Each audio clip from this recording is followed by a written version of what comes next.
لوگوں کے بہت سے شیئر ہولڈر ہیں ان کے حصے رکھے جائیں گے. اس کے بعد کام شروع ہوگا, سست روی سے ہوگا, پیسے ملیں گے اور ڈیمانڈ ہوگی, پھر قیمت بڑھے گی, پھر قیمت بڑھے گی. تو وہ جو بیسیکلی باغ کا جو ٹاور بن رہا ہے اس کی نگرانی آئس کو کر رہا ہے. اچھا, مجھے نہیں پتا کہ اس کے اوپر بجٹ کون لگا رہا ہے, وہ میرا خیال ہے کہ ایج کے گورنمنٹ خود لگا رہی ہوگی.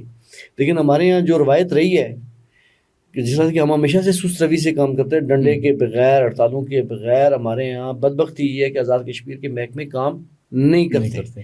لیکن ہوا یہ کہ گزشتہ دنوں اس معاملے کو بہت ہائی لائٹ یہ معاملہ رہا. اس سے پہلے بھی حکومت میں یقین دہانی کرائی تھی کہ ہم 30 نومبر تک کر لیں گے, پھر بات گئی اس سے آگے ہوتی ہے. 25 دسمبر کی ڈیڈ لائن ہے کہ 25 دسمبر کی ڈیڈ لائن ہے. اور وزیر اعظم گئے تھے راولا کوٹ, انہوں نے وہاں پہ آئس کو محکمہ برقیات ڈویژنل انتظامیہ کا اجلاس کیا اسپیشلی بجلی کے ایشوز کے اوپر. تو انہیں بریفنگ دی گئی کہ جی باغ کا جو ٹاور ہے وہ 22 دسمبر تک بن جائے گا, تو 25 تک ہماری تمام چیزیں اپنی لائن اور لینتھ پہ آ جائیں گی. تو وہ انہیں یقین دہانی کرائی گئی. لیکن عوامی ایکشن کمیٹی نے کال دے رکھی تھی کہ جی ہم نے 14 سپٹمبر تک بجلی کا مسئلہ حل کرنا ہے, ورنہ ہم نے 16 دسمبر کو ہم نے ستمبر میں یاد ہے آپ کو, ستمبر میں خاص ہوا تھا کچھ. ستمبر میں پھر انوار صاحب رخصت ہوئے نا, تو یاداشتیں تو ہوتی ہیں نا. تو ہوا یہ سر کہ جو وزیر اعظم نے یقین دہانی کرائی تھی, لیکن چونکہ وہ بجلی کا مسئلہ حل نہیں ہوا, تو عوامی ایکشن کمیٹی جو پونچھ کی ہے, تو انہوں نے جو کال دی تھی وہ اپنی کال سے پیچھے نہیں. وہ ہڑتال تو ہوئی, وہ سارا پھر معاہدہ ہوا. پھر کیا معاہدہ ہوا؟ مطلب ایک سرور کمپنیز کا بیچ میں بھی تھا نا معاملہ کہ موبائل کمپنیز کی سروس غیر معیاری آٹے کا مطالبہ بھی تھا, سوراب برکت کی رہائی کا مطالبہ بھی تھا. یہ سارے نئے معاہدے میں یہ چیزیں شامل ہوئی ہیں. پھر جو نیا جو مطالبہ سامنے آیا اس میں یہ چیزیں بھی شامل تھی. اور پھر جو 25 کی ڈیڈ لائن لے رہی تھی گورنمنٹ, تو وہ پھر 22 دسمبر تک واپس. ٹھیک ہے. جو پونچھ کے جو ڈپٹی کمشنر ہیں ایکسین ہیں, انہوں نے باغ کی بھی گارنٹی لی ہے, انہوں نے سدنوتی اور حویلی کی بھی گارنٹی لی ہے. یہ دلچسپ معاہدے میں نے یہ بڑی دلچسپ بات ہے کہ معاہدہ جو اس میں سائن ہوئے ہیں تو وہ ڈپٹی کمشنر باغ کی انتظامیہ کی ذمہ داری لے رہے ہیں. یہ کیسے انہوں نے ذمہ داری لے لی. اگر کمشنر لیتے تو پھر تو بات تھی, لیکن لے لی. تو جو خیر عوامی ایکشن کمیٹی جس مطالبے کو درست سمجھے, ہم اس کو جس معاہدے کو درست سمجھے ہم بھی درست سمجھیں گے, ورنہ وہ ایسے الزام لگاتے ہیں, آپ ایک سے دوسری بات نہیں ہونے دیتے. صحیح بات ہے. اچھا, میں نے رائے صاحب اس کے اوپر ایک عمر نذیر کشمیری صاحب کا ایک ویڈیو بیان دیکھا اس تحریک کے بعد, یہ جو نیا معاہدہ ہوا اس کے بعد. اچھا, میں بڑا سرپرائز رہا کہ چونکہ جس سوسائٹی میں اور آپ ہیں, اس سوسائٹی کے اندر جہاں پہ ہم صحافی ہیں, وکیل ہیں, سول سوسائٹی ہے, سیاسی جماعتیں ہیں, یہ سارا مل کے, تاجر کمیونٹی, یہ سارے مل کے ایک سوسائٹی بنتے ہیں. اور کوئی بھی سماج سیاست کے بغیر آگے نہیں بڑھ سکتا. میرا تو یہ بلیو ہے کہ جمہوریت کے بغیر اور سیاست کے بغیر. میں نے ان کا ایک ویڈیو انٹرویو, وہ ویڈیو بیان سنا, مجھے بڑی حیرت ہوئی.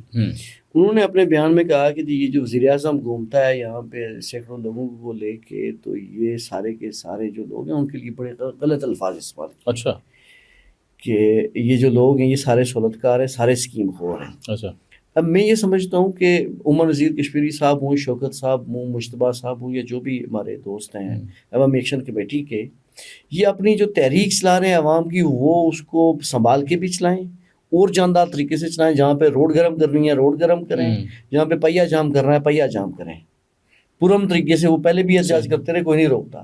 لیکن سیاسی جماعتوں کو, وہ پیپلز پارٹی ہو, نون لیگ ہو, پی ٹی آئی ہو, جے کے پی پی ہو, مسلم کانفرنس ہو, جماعت اسلامی, جو بھی ہو, صحیح ہے, وہ ایک سیاسی جماعتیں ہیں. آپ ان کو سہولت کار, اسکیم خور, سب کو نہیں آپ کہہ سکتے. اور نہ ہی یہ سیاسی کارکنوں کو آپ کو اجازت دی جا سکتی ہے کہ آپ کسی بھی سیاسی جماعت کے کارکن کو آپ یہ الزام دیں. چلو یہ ایک لمبی ڈبیٹ ہے. میں یہ پوچھ رہا ہوں, اب جو نیا معاہدہ ہوا ہے آپ کیا سمجھتے ہیں, اس کے اوپر بھی کوئی عمل درآمد ہوگا معاہدہ؟ پھر اس کے اوپر دوسرا معاہدہ, اس میں دیکھیں نا لوڈ شیڈنگ کا ایشو تھا, سوراب برکتی رہائی کا مسئلہ تھا, آٹے والا مسئلہ تھا, اور سیلولر کمپنی جو موبائل سروس کمپنیاں فراہم کر رہی ہیں کمپنیز آزاد کشمیر میں, ڈیٹا سروس کا بڑا وہاں مسئلہ تھا. تو اس کے اوپر پھر کیا کوئی فائنل؟ ایک تو چیز یہ ہے کہ اس سے پہلے جو 1 ماہ پہلے جو گورنمنٹ بنی, اس سے پہلے تو گورنمنٹ نے کبھی ویل ہی نہیں کی کہ ہم نے کسی معاہدے کے اوپر عمل کرنا ہے. صحیح. نہیں, یہ گورنمنٹ بنی, وہ اس گورنمنٹ کے پاس گو کے مینڈیٹ نہیں تھا آزاد کشمیر کے لوگوں کا. انہوں نے جوڑ توڑ کے تو پیپلز پارٹی میں لوگ لائے, حمایت لی اپنے لیے, لیکن ایک لے کے تو انہوں نے گورنمنٹ بنا کے اپنے آپ کو کہا کہ جی ہم ممبر سے تعاون بڑھتا ہے کہ ہماری سیاسی جماعت جواب دہ ہے لوگوں کو. صحیح ہے کہ ہم حکومت کر رہے ہیں. تو وہ ان کو اگر وہ مینڈیٹ لے کے بیٹھے ہیں اور یہ کہہ رہے ہیں کہ جی ہم جواب دہ ہیں, تو پھر ان کی جواب دہی شروع ہو جاتی ہے. اچھا گزشتہ ایک ماہ میں ہم نے دیکھا کہ حکومت نے کئی مطالبات تھے عوامی ایکشن کمیٹی کے جو مطالبات تھے معاہدے میں وہ ان کے اوپر عمل درآمد شروع کر دیا, ان کی FIR ختم کر دی, ان کے ساتھ کئی مطالبات کے اوپر ٹیکس. چلو یہ خوش آئندہ وقت ہمارے پاس بہت سی چیزیں باقی ہیں. میر صاحب میں یہ پوچھ رہا ہوں, اب جو نیا معاہدہ ہوا ہے کیا اس کی آپ دیکھ رہے ہیں آنے والے دنوں میں کہ اس کے اوپر عمل ہوگا یا میرا خیال ہے کہ یہ جو 22 کی ڈیڈ لائن ہے یہ بھی غیر مناسب ہے, اس لیے کہ یہ جو بجلی کا اور ٹیکنیکل یہ جو کام ہے یہ آپ جلد بازی میں کریں گے تو آپ ٹاور پہ غیر معیاری کام کی ذمہ داری کون لے گا. سیلولر کمپنیز کا جو سیلولر کمپنیز کا کام ہے وہ گورنمنٹ آف پاکستان کے اوپر آزاد کشمیر کی حکومت کو مزید پریشر ڈالنا چاہیے. نہیں معاہدے میں کیا اب دوبارہ وہ بس وہیں لٹک گیا معاملہ. دیکھیں نا وہ تو جو معاہدے بھی ہوتے ہیں وہ آزاد کشمیر کی حکومت کا جو ایک اختیار کتنا ایک ہے یہ آپ کو اور مجھے بہتر پتہ ہے کہ مجھے اور آپ جہاں پہ ہم بیٹھے ہیں کوئی یہ کہے کہ یہ جو یہ خراب ہو گیا یہ ہم نہیں کر سکتے, لٹک گیا یہ معاملہ فی الحال. دیکھیں نا وہ حکومت کو پریشر بڑا جائز انہوں نے دیا ہے. سردی نقطہ انجماد میں بٹھا کے بیچاروں کے ساتھ زیادتی ہوئی ہے, پھر اس کے بعد ایک آپ ایک پیپر سائن کر کے وہ کہہ لیں جی بس ہو جائے گا, دیکھا جائے گا, کر لیں گے. چلو خیر اس کے اوپر نیکسٹ پروگرام میں بات کریں گے. یہ بتائیں کہ مسلم لیگ نون آزاد کشمیر نے بڑی بھرپور جو ہے نا وہ الیکشن مہم شروع کر دی ہے. سمجھیں الیکشن ابھی حالانکہ راؤنڈس تو نہیں ہوئے, نواز شریف صاحب سے ملاقات ہوئی, شہباز شریف صاحب سے ملاقات ہوئی, امیر مقام صاحب سے ملاقات ہوئی, وزیر امور کشمیر اور دیگر جہاں جہاں ان کی پہنچ ہے وہاں جا رہے ہیں اور دروازے کھٹکھٹا رہے ہیں. لوگوں کو بھی شمولیت دھڑا دھڑ ہو رہی ہے نون لیگ میں تیاریوں میں, تو کیا کہتے ہیں آپ؟ دیکھیں رائے صاحب یہ خوشائن پہلو ہے کہ آزاد کشمیر کی جو سیاسی جماعتیں ہیں وہ عوام میں بھی جا رہے ہیں, اپنی پارٹیوں سے بھی مل رہی ہیں, اور عوام کا جو پریشر ہے AJK کے اندر جو مزاحمت ہے اس کے توڑ کے لیے وہ پیکیجز لانے کی کوشش کر رہی ہیں. جس طرح سے پیپلز پارٹی ہے اسے کہا جی حکومت امید ہے ہم نے لوگوں کے لیے کام کرنا ہے, لگ گئے جیسا تیسا کریں گے کل جواب دہ ہوں گے. 6 مہینے کے بعد جب الیکشن اناؤنس ہوں گے لوگوں کے کام نہیں کیے ہوں گے لوگ آپ کو ووٹ نہیں دیں گے. سیدھی بات ہے. مسلم لیگ نواز نے فیصلہ کیا کہ جی یہ ایک رجیم کی حکومت تھی, اس کو ختم کرنے کے لیے ہم آپ کا ساتھ دے رہے ہیں, لیکن ہم نے اپوزیشن میں بیٹھ رہا ہے. گو کہ یہ کوئی اخلاقی طور پہ وہ کوئی پارلیمانی کو بہت اچھا طریقہ نہیں ہے کہ آپ ووٹ دیں گے ادھر سے بیٹھیں. دیکھیں آزاد کشمیر میں جو پرائم منسٹر پاکستان کی جو لیپ ٹاپ اسکیم ہے, مختلف یونیورسٹیز کے اندر لیپ ٹاپ جو تقسیم ہوئے, وزیر امور کشمیر بھی گئے تھے کوٹلی, اسی طرح سے شاہ غلام قادر صاحب نے مظفرآباد یونیورسٹی میں تقسیم کی ہے, کوٹلی یونیورسٹی میں بھی مسلم لیگ نون کے جو ہمارے دوست ہیں انہوں نے تقسیم کی, مختلف اضلاع میں جہاں پہ بھی یونیورسٹیوں میں تقسیم ہوئے. تو مسلم لیگ مرکزی مسلم لیگ اور آزاد کشمیر کی مسلم لیگ نے ان پروگراموں کی میزبانی کی اور طلباء کو لیپ ٹاپ تقسیم کی. اب بیسیکلی مسلم لیگ نون آزاد کشمیر کے اندر ایک ماحول بنا رہی ہے. وہ ماحول یہ بنا رہی ہے کہ جی پنجاب کے اندر جو مریم نواز شریف کی سربراہی میں جو حکومت جو اچھے اقدامات کر رہی ہے, جو 100 کے قریب انہوں نے بڑے انیشیٹو لیے ہیں, وہ روزگار کے لیے ہو, صحت کے لیے ہو, ووکیشنل ٹریننگ, وہ تو میڈم نے کہا ہے کہ وہ ہم AJK میں بھی لائیں گے. آزاد کشمیر میں مسلم لیگ نون کی حکومت آ جاتی ہے, اور نواز شریف صاحب نے اس سے بڑی بات کی, انہوں نے کہا جی کہ ہم NFC جو ہے وہ اس میں شامل کریں گے, AJK کو شامل, میں مطالبہ کرتا ہوں کہ شامل کیا جائے. وہ کہ وہ مشکل مطالبہ ہے, وہ آپ بھی سمجھتے ہیں, میں بھی سمجھتا ہوں کہ NFC بغیر کسی آئینی صوبے کے بغیر آپ NFC میں جگہ دے نہیں سکتے, لیکن آپ مالی پیکیج دے سکتے, اس کے ایکول میں آپ پیکیج دے سکتے, کوئی اور نام دے کے. مریم نواز نے اعلان کیا ہے نا کہ پنجاب کی جس طرح پنجاب طرز پہ ترقی ہو رہی ہے اسی طرح آزاد کشمیر کو پنجاب ماڈل کی طرح وہاں پہ بھی کریں گے. تو مسلم لیگ نواز اب تو یہ دیکھتے ہیں کہ وقت دیکھیں نا جو شاہ غلام قادر صاحب اور ان کے جو ساتھی جو سرگرمیاں شروع کر رہے ہیں اور جو وہ پلاننگ میں لگے ہوئے ہیں کہ ہم نے لوگوں کے پاس مختلف شعبے کے لوگوں کے ساتھ کس طرح سے جانا ہے, ان کے ایک منشور کمیٹی کام کر رہی ہے, وہ انگیج کر رہے ہیں مختلف لوگوں کے ساتھ. تو وہ اب مرکزی جماعت کے ساتھ, مرکزی حکومت کے ساتھ اور آزاد کشمیر کے لوگوں کے ساتھ جڑ کے تو اگلے 6 ماہ کے اندر وہ ماحول بنانا چاہ رہے ہیں کہ جب 6 ماہ بعد جب اناؤنس ہو الیکشن تو ایک مرکز کی ہوا بھی چل رہی ہو. پنجاب کے اندر بھی اگر سیٹ اپ ایسا ہی رہا ہو, مرکز کے اندر بھی ایسا ہی رہا ہے, چونکہ اس ملک میں پتہ کوئی نہیں ہوتا کہ کس وقت کیا ہو جائے. تو اگر ایسی حالات رہیں تو آزاد کشمیر کے لوگ یہ سمجھیں گے کہ ہمیں جو ٹھنڈی جو ہوا ہے اس وقت چونکہ گرمی چل رہی ہوگی, جو مری کی جو ٹھنڈی ہوا ہے وہ مظفرآباد میں داخل ہو رہی ہے اور اسی طرح سے آزاد کشمیر میں داخل ہو رہی ہے. لوگ اچھا ابھی تک چیف الیکشن کمیشن کی تعیناتی نہیں ہو سکی ہے, تو یہ کیا آپ سمجھتے ہیں کہ اگلے 1-2 ہفتوں میں اس ممکن ہو پائے گا؟ ویسے توقع یہ تھی رائے صاحب کہ جو فروری میں چیف الیکشن کمشنر جب ریٹائر ہوئے تو جب نئی ابھی گورنمنٹ بنی اور پرائم منسٹر اور اپوزیشن لیڈر کی ملاقات بھی ہوئی, کوئی ناموں کے اوپر سجیشن بھی ہوئی, تو توقع یہ تھی کہ 1 ہفتے کے اندر ان کی دوسری ملاقات بھی ہو جائے گی اور کچھ جو نام ہیں وہ ان کا تعین کر کے finalize تو ہو کے وہ پرائم منسٹر پاکستان کو بحیثیت چیئرمین کشمیر کونسل بھیج دیا جائے گا، لیکن وہ سرگرمی نظر نہیں آئی. لیکن میں آپ کو اگلی خبر دوں کہ آزاد کشمیر میں سپریم کورٹ کے جج کی جو خالی اسامی تھی وہ اگلے 1 سے 2 روز میں نوٹیفائی ہونے والی ہے. ٹھیک ہے. وہ پینل گیا بھی تھا اور ہائی کورٹ سے ایک جج ہیں ان کو سپریم کورٹ کے اندر لے جایا جا رہا ہے اور وہ اگلے 1 سے 2 دن میں نوٹیفائی ہو جائیں گے، اس کے بعد حلف لے لیں گے. چلو یہ تو اچھی بات ہے، کچھ نہ کچھ ہو رہا ہے. الیکشن کمیشنر کی تعیناتی کے حوالے سے لیکن الیکشن کمشنر کی تعیناتی کے اوپر ابھی تک کوئی بڑی پیش رفت، کوئی پینل ابھی تک گیا نہیں ہے. میرا خیال ہے کہ یہ پھر معاملہ ابھی لٹک ہی رہا ہے. میرا خیال ہے اس کو لٹکنا نہیں چاہیے اور اس کے پیچھے یہ دیکھا جانا چاہیے کہ آیا جو ہمارے جو گزشتہ وزیر اعظم صاحب تھے وہ چیف الیکشن کمشنر کے لیے پینل کیوں نہیں بھیج رہے تھے؟ آیا وہ خود نہیں بھیج رہے تھے یا کوئی انہیں روک رہا تھا؟ ابھی یہاں پہ بھی یہ دیکھا جائے گا کہ فیصل ممتاز راٹھور صاحب کو کہیں اور سے احکامات تو نہیں آ رہے ہیں، کوئی ان کو روک تو نہیں رہا کہ آپ چیف الیکشن کمشنر کا پینل نہ بھیجیں. اگر کوئی روک رہا ہے تو اس کا مطلب ہے کہ کوئی اور ہے جو چاہ رہا ہے کہ آزاد کشمیر میں الیکشن نہ ہو. میرا خیال ہے کہ ایسی امید توقع نہیں رکھنی چاہیے، لیکن خدشے کا اظہار ضرور کیا جا سکتا ہے. اور ڈیلے جتنا ہوگا تو خدشات بھی بڑھیں گے اور مختلف طرح سے جو مختلف مفروضے میں مختلف افواہیں بھی سامنے آئیں گی. میرا خیال ہے کہ حکومت کو ایک پینل بنا کے اپوزیشن کے ساتھ وہ چیئرمین کشمیر کونسل کو بھیج دینا چاہیے اور ایز سون ایز پاسبل جو چیف الیکشن کمشنر کی اور سینئر ممبر تعیناتی کر دینی چاہیے. یہ آئینی تقاضا بھی ہے. بالکل. اچھا میر صاحب اپنی اگلی خبر پہ آتے ہیں کہ آئی ایم ایف کی جانب سے بڑے تحفظات اور خدشات کا اظہار کیا گیا. انہوں نے کہا جی کہ پاکستان کی معاشی کارکردگی ہے، حالانکہ حکومت تو یہ کہہ رہی ہے کہ بہت اچھی جا رہی ہے، لیکن دیکھیں نا وہ بھی کہہ رہے ہیں کہ ان اداروں میں کرپشن ہے، ان اداروں میں کرپشن ہے، اس کو روکیں، نہیں روک پا رہے ہیں.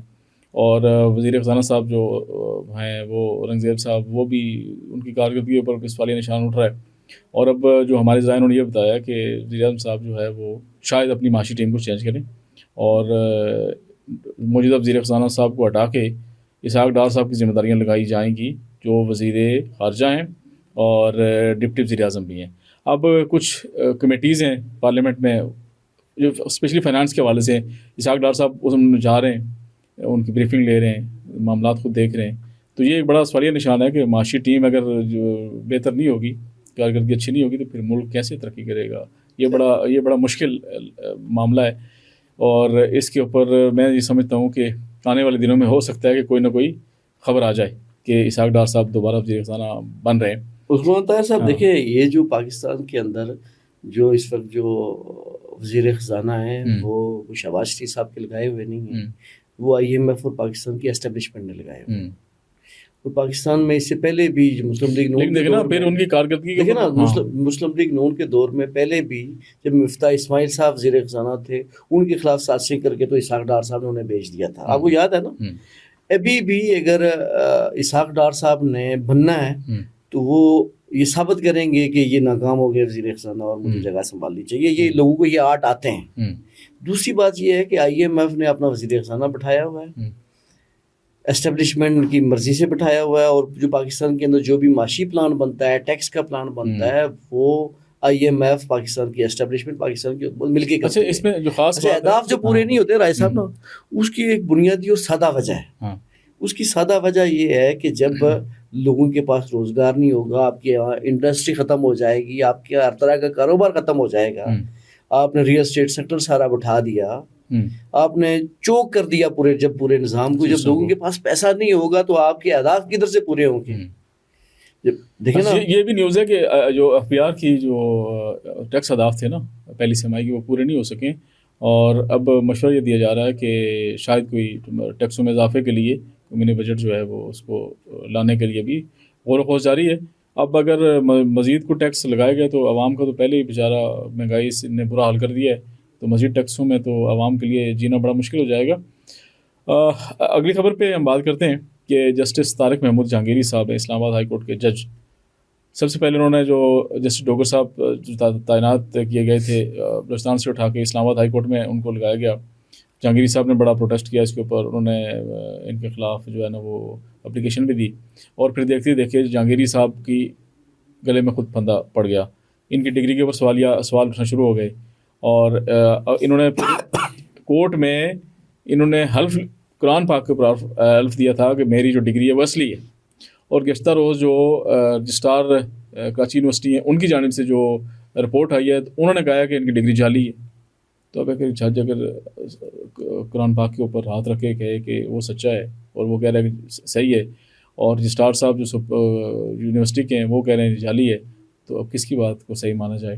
اور اسی کے اوپر اگر ہم بات کریں تو ڈوگر صاحب نے پھر ان کی تعیناتی کو کالعدم قرار دیا ہے. جو چیف جسٹس اسلام آباد ہائی کورٹ ہیں ان کی تعیناتی کو کالعدم قرار دیا ہے، اور کالعدم قرار دینے کے ساتھ ساتھ وزارت قانون جو ہے ان کو نوٹس بھیجا، ان کو اس کی کاپی بھیجی، پھر صدر صاحب تک پہنچ گئی، اور راتوں رات صدر صاحب نے نوٹیفیکیشن بھی جاری کر دیا کہ جسٹس طارق محمود جہانگیری صاحب اسلام آباد ہائی کورٹ کے جج نہیں ہیں.